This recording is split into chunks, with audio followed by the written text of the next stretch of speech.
Bonjour et bienvenue dans cette vidéo de présentation de la semaine du 8 juin sur les marchés américains.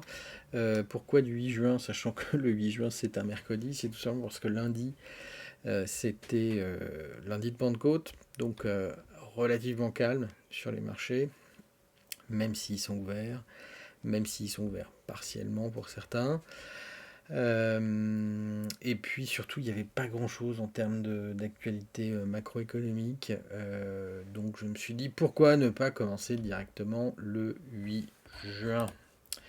Bon, avertissement de rigueur, comme d'habitude, Teams n'est pas un service de conseil en investissement, c'est une formation à la gestion de portefeuille et au trading.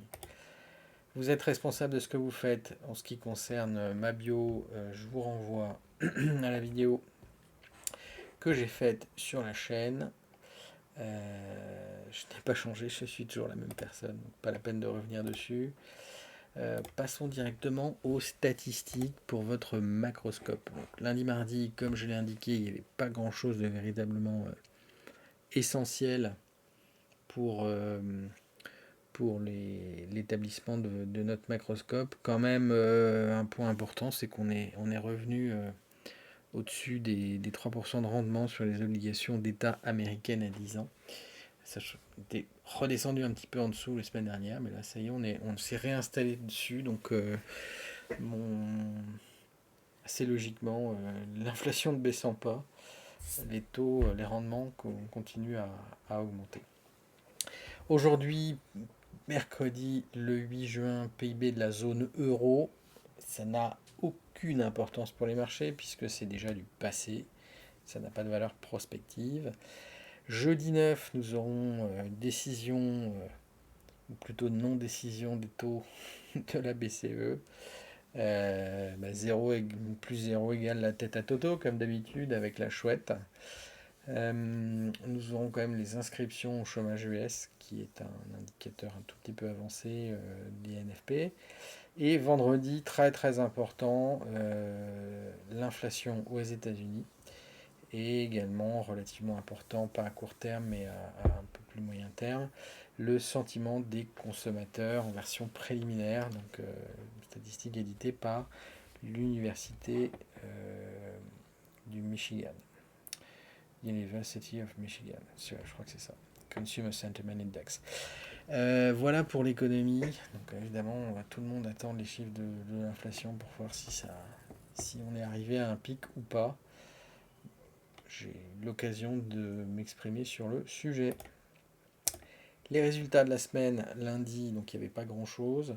J'ai fait une sélection parce qu'il y en a quand même encore pas mal. Moi, en ce moment, je m'intéresse particulièrement, toujours pour des raisons inflationnistes, aux entreprises en rapport avec l'agroalimentaire, l'agriculture générale.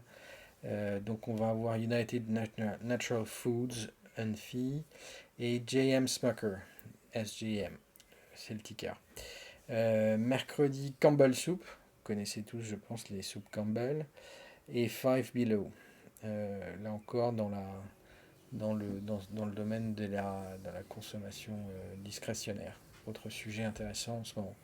Il y a DocuSign, qui est une boîte que j'aime beaucoup dans l'absolu, mais qui évidemment est extrêmement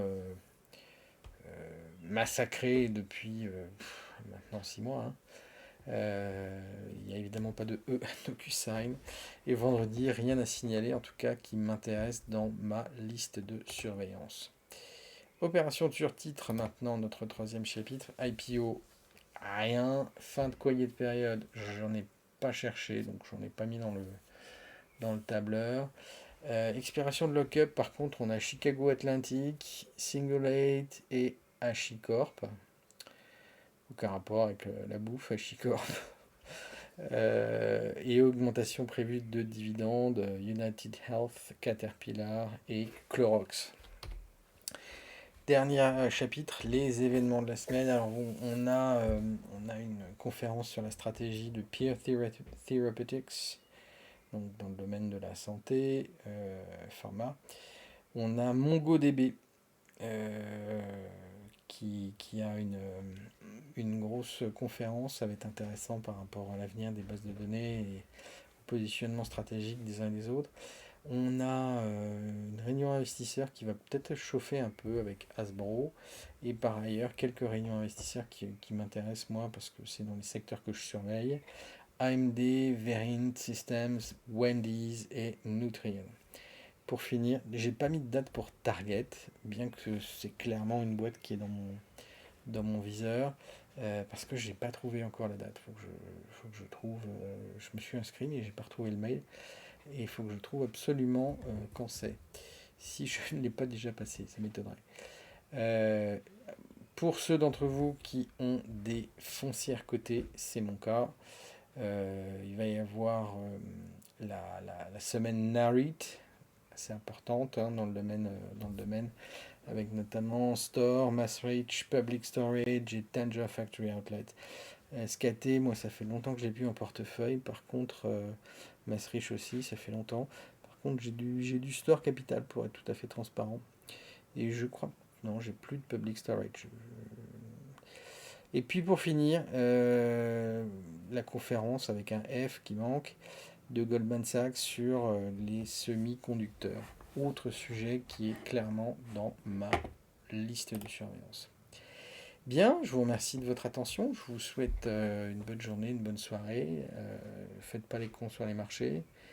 Et évidemment, si vous avez des questions, laissez-les en commentaire ou envoyez-moi directement un email à contact@teens.io qui est clairement le meilleur moyen de me joindre. Je vous souhaite une bonne journée sur les marchés et une bonne semaine. À bientôt. Au revoir.